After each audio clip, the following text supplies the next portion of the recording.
আজকে থেকে আমরা সাবধান হয়ে যাই।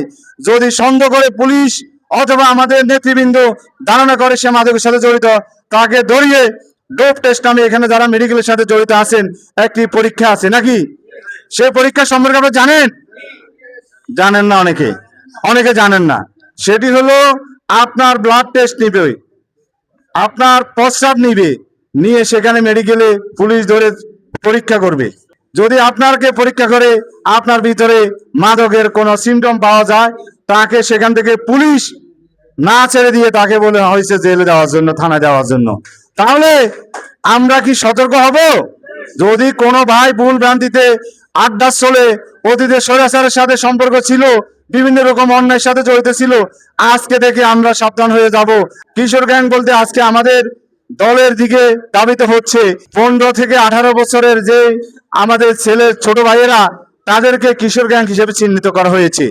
আমরা পারিবারিকভাবে প্রতিজ্ঞা করতে হবে, পরিবারের প্রথম থেকে পরিবার থেকে আমাদেরকে সতর্ক করতে হবে, তাকে পরিবার থেকে আপনাকে বাধা দিতে হবে যে আপনার সন্তানকে দায়িত্ব প্রদান আপনাকে নিতে হবে, যে আমার সন্তান সন্ধ্যার পরে কোথায় যাচ্ছে, কার সাথে হাঁটছে, কার সাথে ঘুরছে, কাকে নিয়ে সে বেড়াতে যাচ্ছে।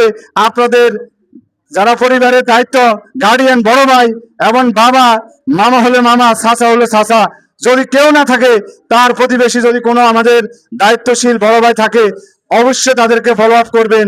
এবং একটি মহল আপনাদের মনে রাখতে হবে, এই মাদক এবং কিশোর গ্যাংয়ের মাধ্যমে আজকে দেশটাকে একটি বিশৃঙ্খল জায়গা নেওয়ার জন্য চেষ্টা করছে।